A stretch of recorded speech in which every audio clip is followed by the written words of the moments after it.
तो master stroke में आज हम सबसे पहले देश की अर्थव्यवस्था को नुकसान पहुंचाने वाली दो बीमारियों की बात करेंगे। ग्लोबल फाइनेंशियल इंटेग्रिटी की रिपोर्ट यह बता रही है कि 2008 से 2017 के बीच 6,64,000 करोड़ रुपया देश का बाहर गया है। दूसरी बीमारी है हार्ट अटैक की। देश की अर्थव्यवस्था को हर साल दिल की बीमारी से लगभग 8,64,000 करोड़ का नुकसान होता है। कम उम्र में हार्ट अटैक वाली बहस मशहूर कॉमेडियन राजू श्रीवास्तव से एक बार फिर से शुरू हो गई है, क्योंकि वो हार्ट अटैक के बाद अभी भी होश में नहीं आए हैं। वेंटिलेटर पर जिंदगी और मौत की जंग लड़ रहे हैं और इसीलिए आज हम भारत की इस समस्या का विश्लेषण करेंगे। लेकिन सबसे पहले बात उस काली कमाई की जो देश के कई हिस्सों से बरामद हो रही है। महाराष्ट्र का एक जिला है जालना। यहाँ सबसे ज्यादा स्टील और लोहे का उत्पादन होता है और आज इन्हीं स्टील की फैक्ट्रीज पर आयकर विभाग ने एक रेड की। इसमें करोड़ों रुपए की अकूत संपत्ति जब्त की गई है। नोटों का ढेर, ये जो अभी आपको दिखाई दे रहा है, ये कोई छोटी मोटी रकम नहीं है। कुल 58 करोड़ रुपए हैं और खेल इतना छोटा नहीं है जितना दिख रहा है। करीब 400 करोड़ रुपए तक का ये खेल पहुंच रहा है। सबसे पहले ये समझिए कि आयकर विभाग की ये छापेमारी हुई कैसे और कहां। महाराष्ट्र के जालना जिले की 2 स्टील फैक्ट्रीज है। फैक्ट्री मालिकों के घरों और दफ्तरों में छापेमारी हुई। कोऑपरेटिव बैंक और बाहरी डीलर्स के घर और दफ्तर सहित अन्य ठिकानों पर छापेमारी की गई। अब यह जानिए कि छापेमारी में आयकर विभाग को क्या क्या मिला है। जैसा मैंने आपको बताया, 58 करोड़ रुपए नकद मिला है, 32 किलो सोने के आभूषण मिले हैं, 16 करोड़ रुपए के हीरे मोती और उससे बने मूल्यवान सामान, 300 करोड़ रुपए की बेहिसाब संपत्ति के दस्तावेज। और आप हैरान हो जाएंगे, इस 58 करोड़ रुपए के कैश को गिनने के लिए आयकर विभाग की टीम को 13 घंटे से ज्यादा का वक्त लगा है। जालना में इन कारोबारियों के ठिकानों में आयकर का यह पूरा ऑपरेशन 1 अगस्त से चल रहा था और इस पूरे ऑपरेशन में 120 से ज्यादा गाड़ियां थी। 260 से ज्यादा आयकर अधिकारी और कर्मचारी छापा मारने के लिए गए थे। आरोप यह है कि जालना में 2 बड़े स्टील मिलों ने कारोबार से कई करोड़ों की अतिरिक्त कमाई की और उसे पूरी तरह से रिकॉर्ड किए बगैर अवैध लेन देन भी किया है। कहानी सिर्फ इतनी नहीं है, इसमें पूरा फिल्मी तड़का भी है, क्योंकि इतनी बड़ी रकम और संपत्ति की बरामदगी के लिए इनकम टैक्स विभाग ने फिल्मी स्टाइल में छापा मारा, बकायदा बाराती बनकर। कैसे? रिपोर्ट से समझिए। टेबल पर नोट, जमीन पर नोट, 1, 2, 3, 4, 5, 6, 7, पूरे 8 कर्मचारी और नोट गिनने की मशीनों का शोर। अमाउंट है पूरे 58 करोड़ रुपए।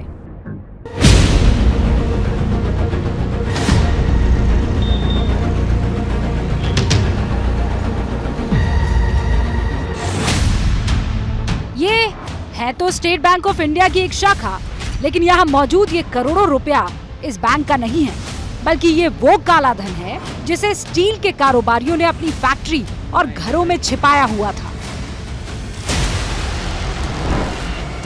सोचिए कितना ज्यादा पैसा होगा कि पैसे की काउंटिंग के लिए एसबीआई में जाना पड़ा। पैसे गिनते गिनते कर्मचारी बेहोश तक होने लगे। लेकिन इस काले धन की गिनती खत्म नहीं हुई। कुल 13 घंटों के बाद जब ये काला धन गिनकर किनारे रखा गया तो ये पूरा अमाउंट 58 करोड़ रुपए का निकला।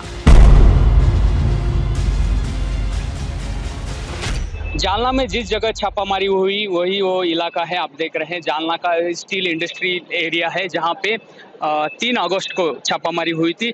लगभग 250 आयकर विभाग के अधिकारियों का काफिला यहाँ पे आया था। कई घंटों तक यहाँ की छानबीन हुई और उसके बाद जो सामने आया है, ऐसा बताया जा रहा है लगभग 390 करोड़ की राशि और उसके साथ कुछ गहने और सोना भी बरामद किया गया है।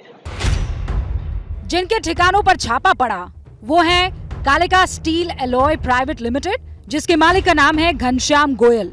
SRJ steels private limited, Jalna का एक cooperative bank, Vimal Raj Singhvi financer, Pradeep Bora financer और डीलर है।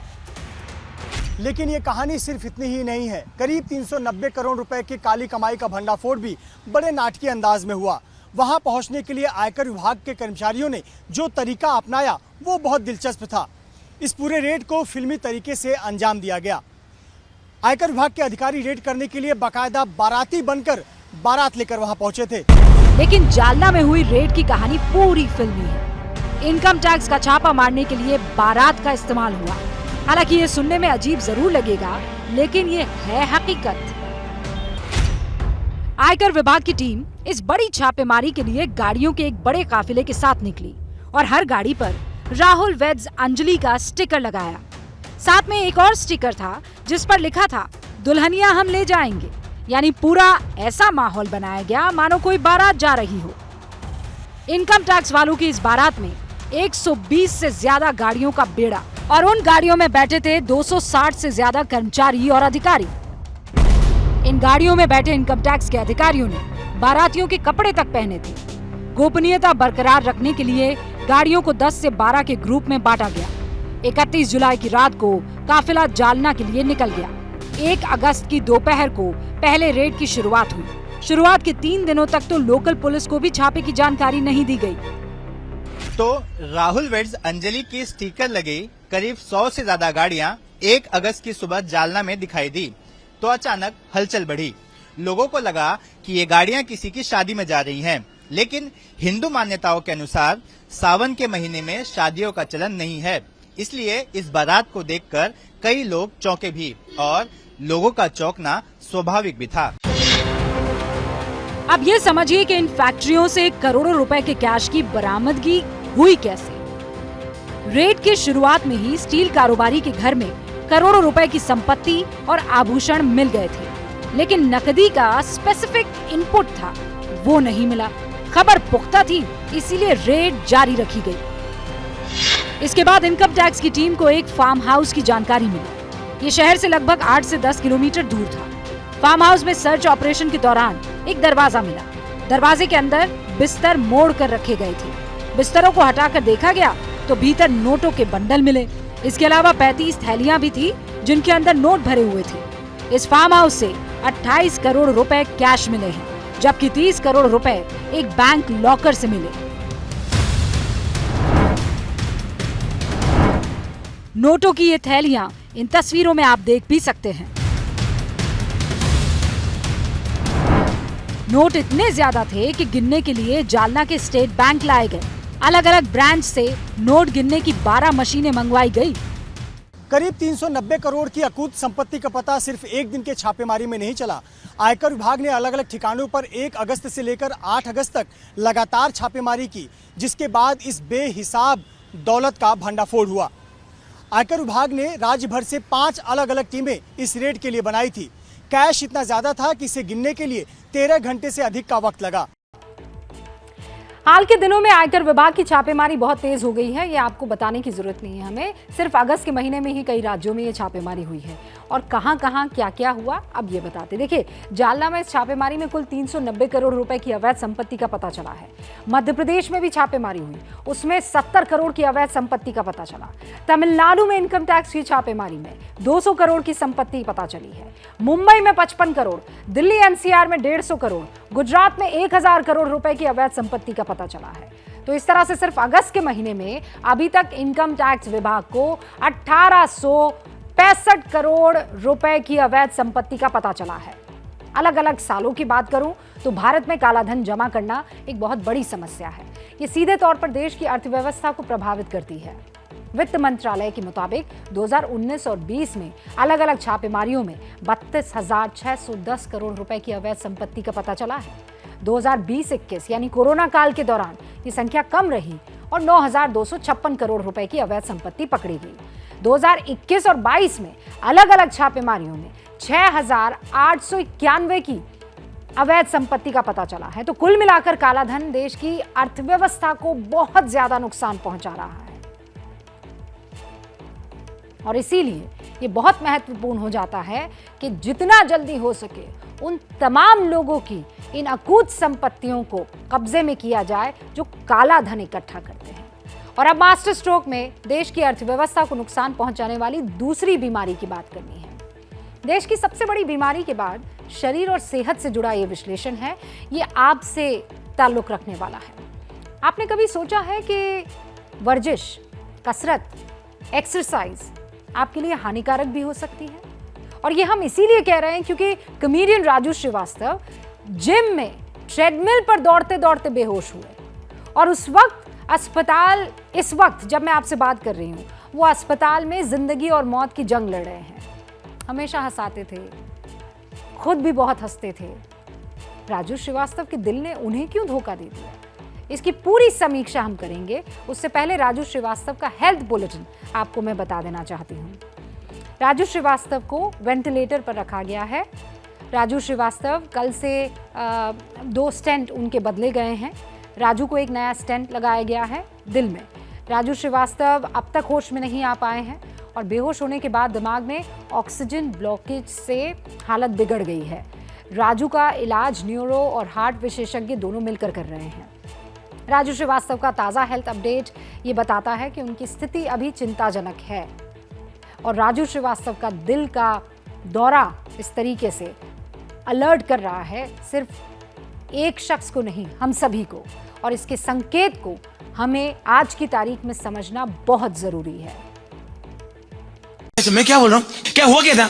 अरे ऐसे थोड़ा चेस्ट पेन हुआ था। बस यही हुआ था और उसके बाद से कॉमेडियन राजू श्रीवास्तव दिल्ली के एम्स में मौत से जंग लड़ रहे हैं। बुधवार को दिल्ली के एक जिम में दौड़ते दौड़ते उन्हें हार्ट अटैक आया। इसके बाद वो अस्पताल ले जाए गए। अभी उनकी तबीयत नाजुक बनी हुई है। राजू का हार्ट अटैक एक केस स्टडी है जो कई सवाल उठाता है। सवाल ये है कि जिस जिम में हम सेहत बनाने जाते हैं वो जानलेवा साबित हो सकता है। क्या कसरत करना भी खतरनाक हो सकता है? क्या दौड़ते दौड़ते हार्ट अटैक आ सकता है? और क्या स्वस्थ दिखने वाले शरीर में भी बीमार दिल का वास हो सकता है? राजू श्रीवास्तव को हमने दिल और दिमाग से हमेशा खुश और तंदुरुस्त ही देखा है। कैटरीना कैफ का नाम हो सावित्री देवी।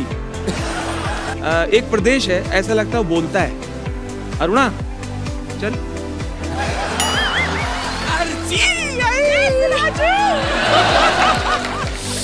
जिंदगी में ऐसा काम करो कि लोग कहें भाई तुम रहने दो, हम कर लेंगे। राजू की ऐसी सैकड़ों नहीं हजारों परफॉर्मेंसेस हैं जो दशकों से लोगों के दिल और दिमाग का बोझ हल्का करती रही हैं। बेजुबान जानवर का मारा। फिर ऐसा क्या हुआ कि राजू के ही दिल ने उन्हें धोखा दे दिया? राजू को हार्ट अटैक जिम में एक्सरसाइज करते हुए आया था। इसीलिए हम इस हार्ट अटैक की वजह मेडिकल एक्सपर्ट से जानना चाहते थे। तो शरीर हमें संकेत देता है, जैसे कि धड़कन बहुत ज्यादा बढ़ना या छाती में दर्द महसूस होना या बहुत ज्यादा थकावट महसूस होना।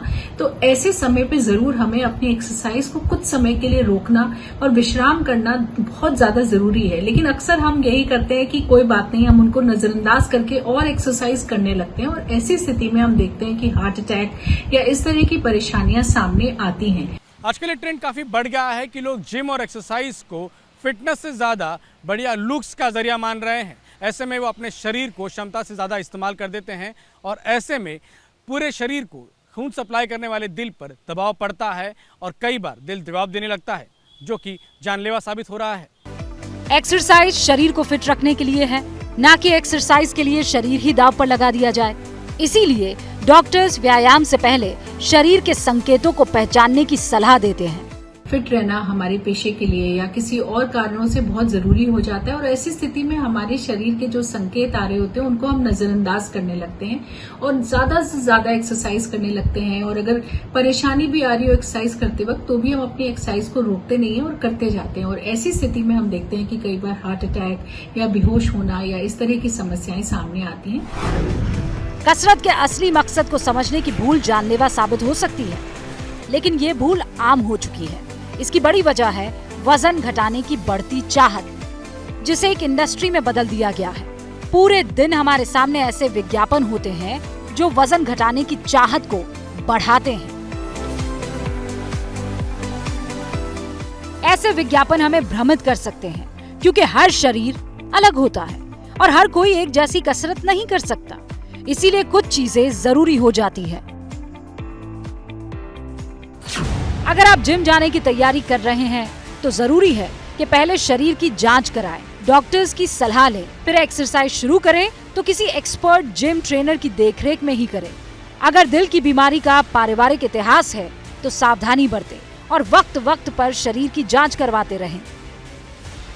कसरत करते हुए राजू श्रीवास्तव को दिल का दौरा आना शरीर और उसके संकेतों की अनदेखी का भी मामला हो सकता है। राजू श्रीवास्तव की 2 बार एंजियोप्लास्टी हो चुकी थी। 10 साल पहले उन्हें स्टेंट डाला गया था और फिर 2015 में उनकी दूसरी सर्जरी हुई थी, वो भी दिल से ही जुड़ी हुई थी। हालांकि ऐसा नहीं है कि सर्जरी के बाद कसरत नहीं कर सकते, लेकिन ये कसरत डॉक्टर की सलाह और एक्सपर्ट्स की देखरेख में ही होनी चाहिए। और कई बार कुछ छोटी छोटी बीमारियां होती हैं या डेफिशिएंसीज होती हैं जिनकी तरफ हमारा ध्यान नहीं जाता है, तो रेगुलर चेकअप कराना भी बहुत ज्यादा जरूरी है, क्योंकि कई बार ऐसी अंदरूनी चीजें होती हैं जो धीरे धीरे शरीर में पल रही होती हैं और उनकी वजह से समय के साथ धीरे धीरे हमारे हृदय पर, हमारे शरीर के बाकी अंगों पर बुरा असर पड़ रहा होता है। राजू श्रीवास्तव जी की एज 59 थी, तो एज 59 थी, वो ट्रेडमिल कर रहे थे। अब पता नहीं वो किस तरीके से ट्रेडमिल कर रहे थे, किस तरीके से नहीं कर रहे थे, पर हमें ज़्यादा स्पीड नहीं रखनी ट्रेडमिल वगैरह की अपने एज के हिसाब से, क्योंकि more than 55 is enough age मानी जाती है। स्वस्थ दिखने वाले शरीर में एक बीमार दिल वैसे तो पूरी दुनिया की समस्या है, लेकिन भारत की हालत और भी चिंताजनक है और राजू श्रीवास्तव जैसे केसेस हमें आए दिन अब देखने और सुनने को मिल रहे हैं। मतलब राजू श्रीवास्तव का हार्ट अटैक चलते फिरते दौड़ते भागते दिल का दौरा पड़ने की पहली खबर नहीं है। कुछ दिन पहले ही 53 साल के सिंगर केके एक कॉन्सर्ट में उस दौरान उनको दिल का दौरा पड़ा था, याद है ना, उनकी मौत हो गई। कनाडा के फिल्म स्टार पुनीत राजकुमार भी सिर्फ कन्नड़ फिल्मों के जो स्टार है, सुपरस्टार पुनीत राजकुमार, वो भी सिर्फ 46 साल में दिल का दौरा पड़ने की वजह से उनकी मौत हो गई। 40 साल के टीवी एक्टर सिद्धार्थ शुक्ला, उनकी मौत भी तो दिल का दौरा पड़ने से हुई है।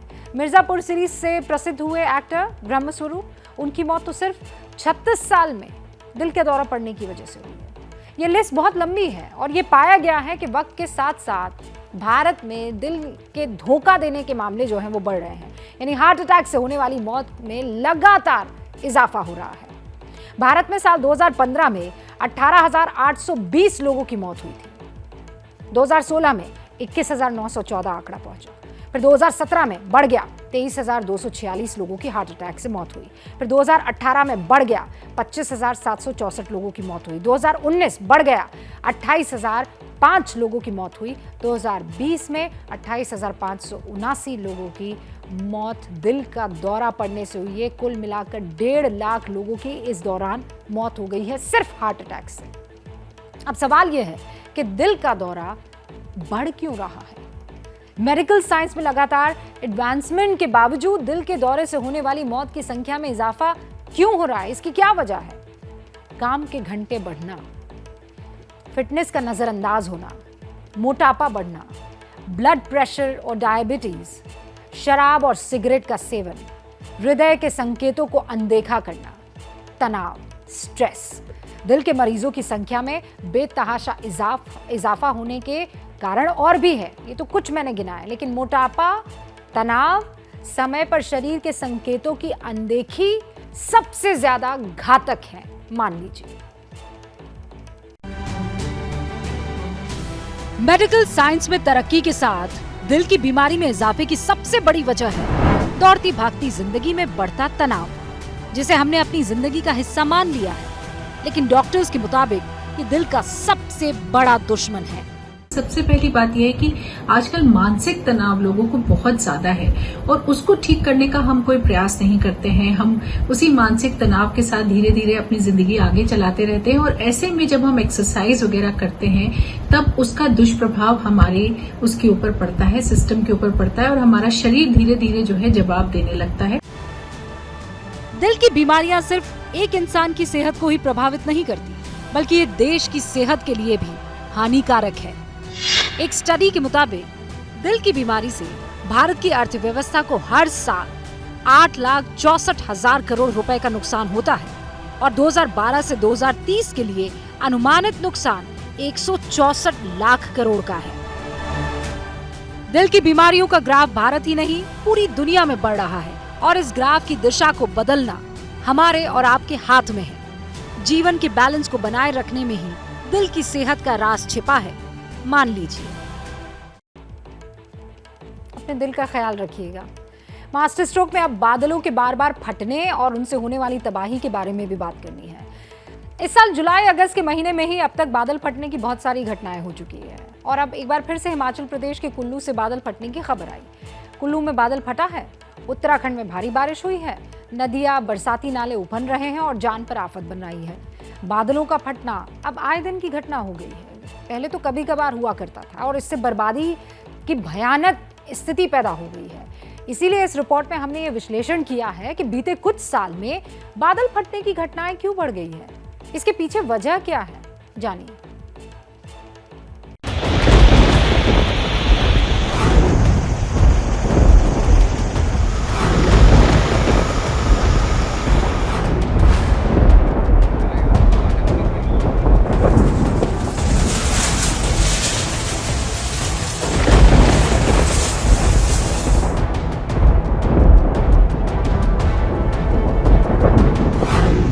बादलों की मार से पहाड़ घायल हो रहे हैं।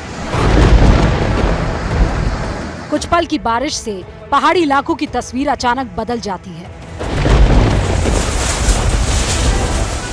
बादलों की मनमर्जियों के आगे बेबस हो जाता है इंसान। सावन में बादल बरसते तो हरियाली लेकर आते हैं, खुशगवार मौसम लेकर आते हैं, लेकिन पहाड़ों में आषाढ़ के महीने से ही भारी बारिश, बादलों का विस्फोट और अचानक बाढ़ का हमला हो रहा है। हिमाचल प्रदेश के कुल्लू में बादल फटने से भारी तबाही मच गई। सैलाब और लैंडस्लाइड से 2 लोगों की मौत हो गई। कुल्लू की आनी सब डिवीजन में घर और दुकानें पानी और मलबे से बर्बाद हो गए हैं। बादल फटने से इलाकों की बड़ी नदियां और नाले उफान पर आ गए हैं। सैलाब से सराबोर इस नाले की गरज सुनिए और रौद्र रूप को समझिए। देखिए कैसे पुल को बहा ले जाने पर आमादा है ये।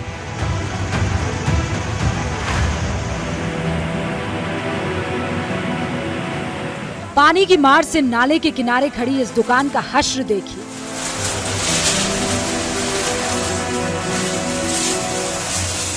बादल फटने से आई तबाही के इस मंजर को देखिए। सैलाब का पानी इस इलाके से होकर गुजरा और सब कुछ तबाह करता हुआ चला गया। सैलाब में बहकर आए मकान की खिड़की और लोहे का पुल ये बता रहा है कि पानी की रफ्तार कितनी घातक थी।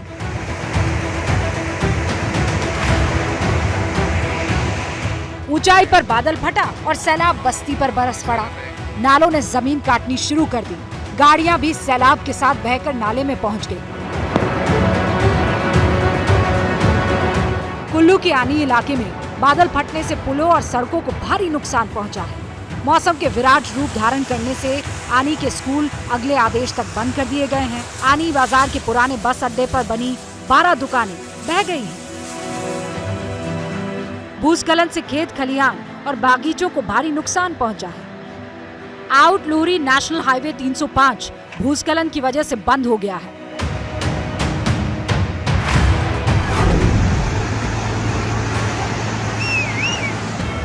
जम्मू कश्मीर के रामबन में उफनते इस नाले की वजह से मंदिर खतरे में आ गया। इस बरसाती नाले में उफान की वजह भी बादल विस्फोट ही बताया जा रहा है। रामबन के सैलाब में भी 2 लोगों के मारे जाने की खबर है। उत्तर काशी में हुई भारी बरसात के बाद बादल विस्फोट जैसे हालात हो गए हैं। उत्तर काशी के पुरोला इलाके में बरसाती नाला उफनने की वजह से 6 दुकानें बह गई। पुरोला इलाके में लगा एक एटीएम भी सैलाब में बह गया है। इसमें 24,50,000 रुपए कैश रखे हुए थे। ये मलबा यमुनोत्री हाईवे पर गिरा है। आवाजाही पूरी तरह से बंद हो गई है। भारी भूस्खलन होने से गंगोत्री हाईवे भी बंद है। बादलों का विस्फोट पहाड़ी राज्यों में बार बार और लगातार हो रहा है। इससे भारी पैमाने पर बर्बादी हो रही है। इस साल पहाड़ी राज्यों में अब तक बादल फटने की कई घटनाएं सामने आई है। 6 जुलाई को हिमाचल के कुल्लू में मणिकर्ण में बादल फटा। इस आपदा में 4 बह गए। 8 जुलाई को अमरनाथ में बादल फटा, 15 श्रद्धालुओं की मौत हुई, 55 लोग घायल हो गए। 9 जुलाई को जम्मू कश्मीर के डोडा में बादल फटा, बड़े पैमाने पर नुकसान हुआ। 9 जुलाई को हिमाचल के चंबा में बादल फटने की वजह से फ्लैश फ्लड आई। 18 जुलाई को हिमाचल के किन्नौर में बादल फटने से बड़ा नुकसान हुआ। 8 अगस्त को हिमाचल के चंबा में बादल फटा, सैलाब में एक व्यक्ति की मौत हो गई। 11 अगस्त को कुल्लू में बादल फटने से 2 लोगों की मौत की खबर आई। इस साल की जुलाई और अगस्त महीने की घटनाओं से अंदाजा लगा लीजिए कि बादल फटना कितना आम हो गया है। साल 2021 में हिमालय में बसे शहरों में बादल फटने की 26 घटनाएं हुई थी। दरअसल एक छोटे इलाके में जब बहुत भारी बारिश होती है तो उसको बादल फटना कहते हैं। इस स्थिति में होता यह है कि बादलों से भारी मात्रा में पानी गिरता है और पूरे इलाके में फ्लैश फ्लड आ जाती है। इस पुरानी तस्वीर को देखकर आप समझ सकते हैं कि जब बादलों से इस तरह पानी गिरने लगता है तो उसे बादल फटना कहा जाता है। यदि किसी इलाके में 1 घंटे में 100 मिलीमीटर से ज्यादा बारिश होती है तो उसे क्लाउड बर्स्ट यानी बादल फटना माना जाता है। 1970 से 2016 तक 1 घंटे में 100 मिलीमीटर बारिश दर्ज होने वाली सिर्फ 30 घटनाएं हुई हैं। कुछ मौसम विज्ञानी 1 घंटे के अंदर 50 से 100 मिलीमीटर बारिश होने को मिनी क्लाउड बर्स्ट मानते हैं। इस घटना को पहली बार एक वैज्ञानिक परिभाषा या वैज्ञानिक एक आधार मिला वर्ष 1970 में, जब ऐसी घटना मंडी क्षेत्र में, हिमाचल के मंडी शहर में ऐसी घटना हुई और उस समय जो वर्षा दर्ज की गई वो 1 मिनट में करीब 38 मिलीमीटर वर्षा दर्ज की गई थी। और उस समय वैज्ञानिकों ने ऐसी घटना को इसको बादल फटने की घटना कहा। हिमालयी क्षेत्र में बादल फटने की घटनाएं ज्यादातर जुलाई और अगस्त में होती हैं, लेकिन साल 2021 में मई के महीने से ही पहाड़ी राज्यों में मिनी क्लाउड बर्स्ट की घटनाएं होने लगी थी। Indian institute of tropical meteorology Pune की एक रिसर्च में ये पता चला है कि 1926 से 2015 तक के रेनफॉल डेटा के हिसाब से मिनी क्लाउड बर्स्ट की घटनाएं बढ़ गई हैं।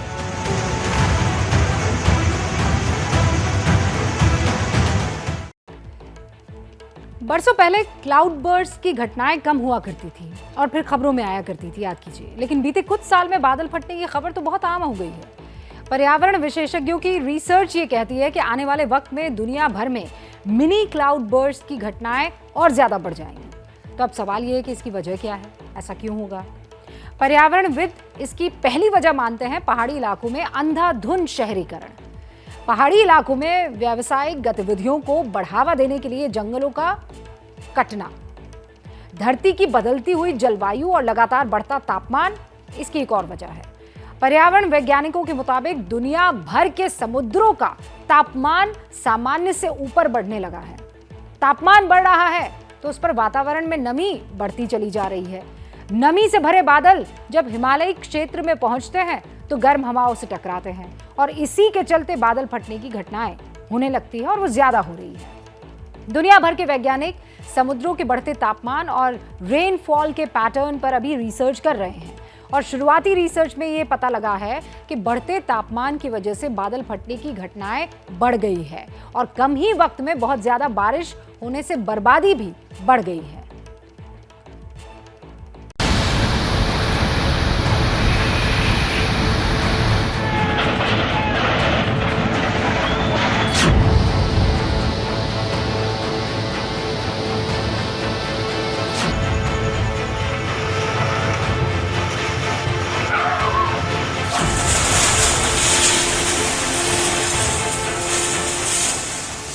पहाड़ों के छोटे छोटे गांव भले ही खाली हो रहे हों, लेकिन शहरों में बेतहाशा निर्माण का बोझ बढ़ गया है।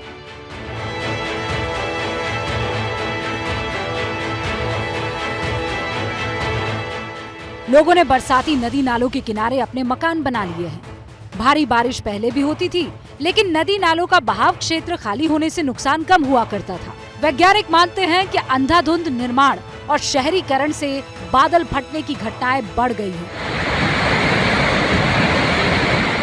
इन राज्यों में जैसे कि बताया गया कि शहरीकरण हो रहा है तो गर्म हवाएं काफ़ी उठती रहती हैं और ये बादल जो कि एक पानी का एक समूह लेके अपने साथ चल रहे हैं, जब वो बादल इन गर्म हवाओं से जब टकराते हैं, या कई बार क्या होता है कि गर्म हवाएं नहीं भी होती, वो किसी भी अवरोध से जब ये बादल टकराते हैं या कभी कभी वो आपस में भी टकरा जाते हैं, तो उस समय बादल फटने की घटना एक जन्म लेती है।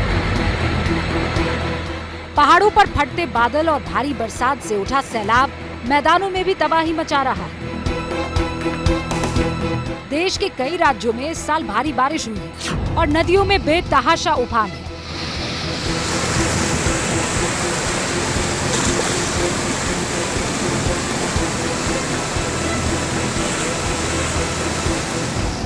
मध्य प्रदेश के बैतूल में लगातार हो रही भारी बारिश की वजह से हालात खराब हैं। रास्ते पानी में डूबे हैं, नदियों का पानी तेज रफ्तार से सड़कों पर बह रहा है।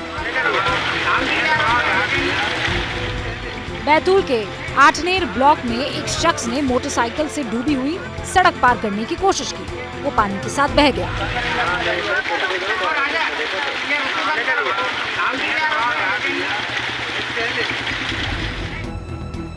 मध्य प्रदेश के रतलाम में 10 अगस्त से भारी बरसात हो रही है। रतलाम शहर के कई इलाके जलमग्न हो चुके हैं।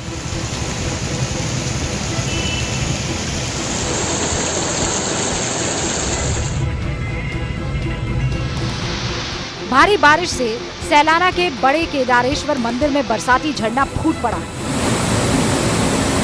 जय हो नर्मदे। पूरा मंदिर परिसर पानी में डूब गया है।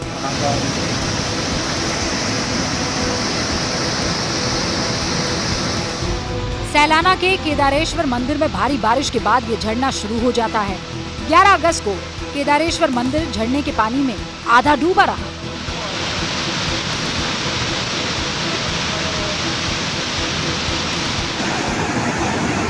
पहाड़ों में बादल फट रहे हैं और मैदानी इलाकों के शहरों में कुछ ही मिनटों में इतनी बारिश हो रही है कि हालात बादल विस्फोट जैसे ही बन रहे हैं। तो आप देख रहे हैं हालात लगातार बिगड़ते चले जा रहे हैं। कुदरत को पहले हमने नुकसान पहुंचाया, अलग अलग नदियों पर घर बनाकर, और अब कुदरत हमें नुकसान पहुंचा रही है।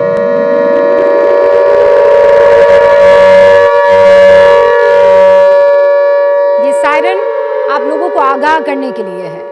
आज की तारीख है 11 अगस्त और आज से ठीक 75 साल पहले भारत और पाकिस्तान को 200 साल की गुलामी के बाद आजादी की तारीख तय हो गई थी, 15 अगस्त की तारीख। इसी के मद्देनजर एबीपी न्यूज आज से इस वक्त से शुरू कर रहा है 75 घंटों की नॉन स्टॉप पेशकश। भारत की गुलामी के वो आखिरी 75 घंटे, क्या क्या उस वक्त हुआ था, किस तरह 75 साल पहले हर घंटे बदलती चली जा रही थी इतिहास की तस्वीर। 1947 में आज इस वक्त क्या हुआ था, जानने के लिए चलते हैं 1947 आजादी ब्रेकिंग वॉल पर। मैं इस वक्त जिस वक्त में खड़ा हूं, साल 1947 का और तारीख 11 अगस्त की, और इस वक्त हमारे पास सबसे बड़ी जो ब्रेकिंग न्यूज आ रही है वो मैं आपको बता दूं। मोहम्मद अली जिन्ना को अभी अभी पाकिस्तान का राष्ट्रपति चुन लिया गया है। जिन्ना इस पद पर निर्विरोध चुने गए हैं। कराची में चल रही संविधान सभा में इसका फैसला हुआ है। तो अभी की सबसे बड़ी खबर आपको बता दें, मोहम्मद अली जिन्ना राष्ट्रपति चुन लिए गए हैं। पाकिस्तान के पहले राष्ट्रपति होंगे जिन्ना। कराची में संविधान सभा में चुने गए राष्ट्रपति जिन्ना को निर्विरोध चुना गया है। जिन्ना को निर्विरोध चुन लिया गया है। पाकिस्तान के राष्ट्रपति होंगे मोहम्मद अली जिन्ना। पाकिस्तान के राष्ट्रपति चुन लिए गए हैं। पाकिस्तान के पहले राष्ट्रपति होने जा रहे हैं मोहम्मद अली जिन्ना। पाकिस्तान के पहले राष्ट्रपति होंगे। और अभी की बड़ी खबर यही, कराची की संविधान सभा में उन्हें राष्ट्रपति पद के लिए चुन लिया गया और ये निर्विरोध निर्वाचन हुआ है। तो आप देख रहे थे 75 घंटे अब बाकी हैं और उस हर घंटे में कैसे इतिहास की सूरत बदलती चली जा रही थी। हमने ये प्रयोग आपके सामने लाने की कोशिश की है। पहला घंटा शुरू हो चुका है और अब आगे इसी तरीके से हर घंटे आज़ादी की खबर कि आप उस वक्त देख रहे होते, आप उस वक्त उन दिनों होते तो क्या हो रहा होता, दिखाने की कोशिश होगी। स्वागत है आप सभी का। बिहार में शपथ ग्रहण के अगले ही दिन महागठबंधन में 19 विधायकों की संख्या के हिसाब से तीसरी सबसे बड़ी हिस्सेदार कांग्रेस ने मंत्रालयों की मांग उठाई है। बिहार कांग्रेस के प्रभारी हैं, वो ये कह रहे हैं कि उनकी पार्टी को संख्या के हिसाब से सम्मानजनक हिस्सेदारी मिलनी चाहिए। इस पर उप मुख्यमंत्री तेजस्वी यादव ने प्रतिक्रिया दी कि गेंद नीतीश के पाले में है, हिस्सेदारी बांटने की जिम्मेदारी भी उन्हीं की है। सम्मानजनक सब पार्टी घटक को सम्मानजनक व्यवहार हो, यही है। और जहाँ तक संख्या की बात है, मिनिस्टर कितना बनेंगे, उसमें हम कितना चाहेंगे कि कांग्रेस को सम्मानजनक जो भी स्थिति हो वो मिलेगा। हम लोग सत्ता के लोभी नहीं हैं, बट सरकार में आके ही आपको अपॉर्चुनिटी मिलती है ताकि आप पब्लिक के लिए काम कर सकें, डिलीवर कर सकें। और हम लोगों का कोई मतलब उतना रुचि ये डिपार्टमेंट वो डिपार्टमेंट बार्गेनिंग की कोई बात चल रही है कहीं, कोई कुछ नहीं। मुख्यमंत्री जी को तय करना है। जैसे ही घड़ी का काटा दोपहर 2:30 पे आए, बबीता जी का दिल सास बहू साजिश के लिए मचल जाए। और ये है इनकी बहू, पूरे दिन ऑफिस की टेंशन हो जाए गॉन जब ये करें अपना फेवरेट शो फ्री टाइम पे ऑन। इनकी तरह आप भी देखिए अपना फेवरेट शो अपने टाइम पर और डाउनलोड कीजिए एबीपी लाइव ऐप अपने स्मार्ट टीवी पर।